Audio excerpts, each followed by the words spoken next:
Assalamualaikum warahmatullahi wabarakatuh. Anak-anakku kelas 4, berjumpa lagi dengan saya, Bu Cucut. Nah, hari ini kita akan belajar fikih ya. Materi yang pertama yaitu tentang khitan. Oke, khitan. Menurut bahasa, khitan itu berasal dari kata khatana yang artinya memotong.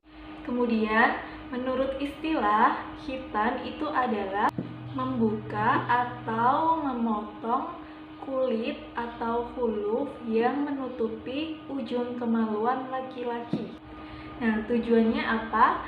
Tujuannya yaitu agar bersih dari kotoran dan suci dari najis.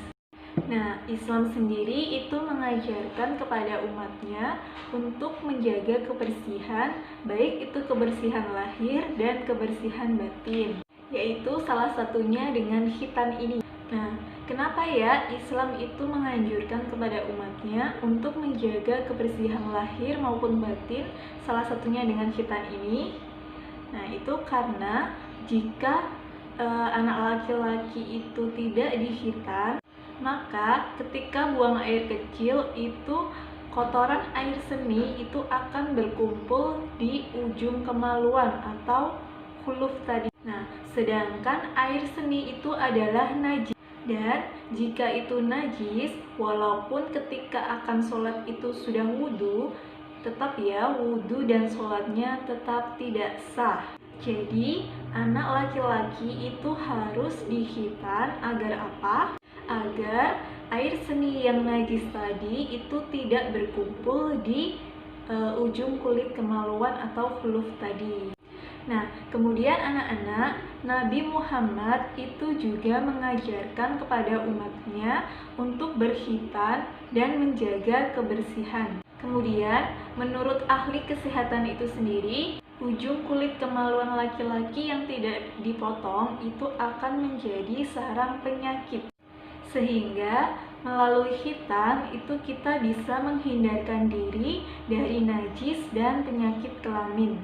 Nah, di dalam ajaran Islam itu sendiri, khitan itu menjadi keutamaan yang wajib dilaksanakan untuk menjaga kesucian dan merupakan fitrah sebagaimana pada hadis Rasulullah berikut ini. Nah, dari hadis Rasulullah berikut ini itu dijelaskan tentang 5 perkara fitrah yang biasa dilakukan manusia. Yang pertama yaitu berkhitan, yang kedua mencukur bulu kemaluan, yang ketiga mencabut bulu ketiak, yang keempat memotong kuku, kelima mencukur kumis. Nah, dari 5 perkara yang disunahkan Rasul tersebut, hendaknya kita sebagai seorang muslim itu bisa mengikutinya. Karena apa? Karena dari 5 perkara tersebut itu akan mendapat nilai pahala di sisi Allah, karena merupakan perbuatan yang disunahkan oleh Rasulullah. Oke anak-anak, itu tadi beberapa keutamaan dan pentingnya khitan ya. Oke, nah selanjutnya sekarang kita akan bahas tentang sejarah khitan. Sejarah khitan. Oke, di dalam Islam khitan itu sudah ada sejak zaman Nabi Ibrahim. Nah, jadi khitan itu merupakan ajaran yang diturunkan oleh Allah kepada Nabi Ibrahim untuk dilaksanakan. Kemudian Nabi Ibrahim itu melaksanakan perintah tersebut itu dengan secara sempurna, sehingga beliau dijadikan oleh Allah sebagai panutan manusia. Namun ada sejumlah riwayat juga yang menerangkan bahwasanya khitan itu sudah ada sejak zaman Nabi Adam. Nah, mengutip dari kitab Nasrani, Nabi Adam adalah manusia pertama yang khitan setelah bertaubat kepada Allah. Nah, kemudian syariat khitan ini itu kembali diperintahkan kepada Nabi Ibrahim. Pada masa Babilonia, Sumeria kuno, Mesir kuno, sampai orang-orang Yahudi, mereka sudah mengenal khitan.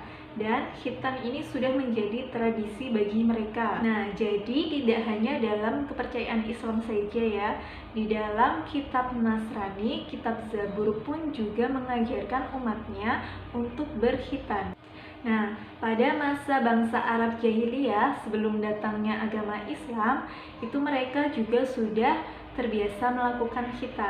Ini dilakukan untuk mengikuti tradisi leluhur mereka, yaitu ajaran Nabi Ibrahim. Kemudian Nabi Ibrahim juga memerintahkan kepada Nabi dan Rasul sesudahnya untuk mengajarkan berkhitan kepada umatnya masing-masing. Nah, kemudian anak-anak, pada masa Islam, Rasulullah juga melakukan khitan ini terhadap kedua cucunya, yaitu Hasan dan Hussein, saat mereka masih berusia 7 hari. Oke anak-anak, jadi bagi kalian anak laki-laki yang belum dikhitan, maka segeralah berkhitan ya. Karena apa?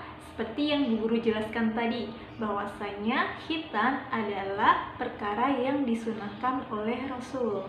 Dan tentunya untuk menjaga kebersihan, kesehatan, dan kesucian kalian. Oke, cukup sekian pembelajaran dari Bu Cucut hari ini. Kita lanjutkan di video selanjutnya ya. Sekian, wassalamualaikum warahmatullahi wabarakatuh.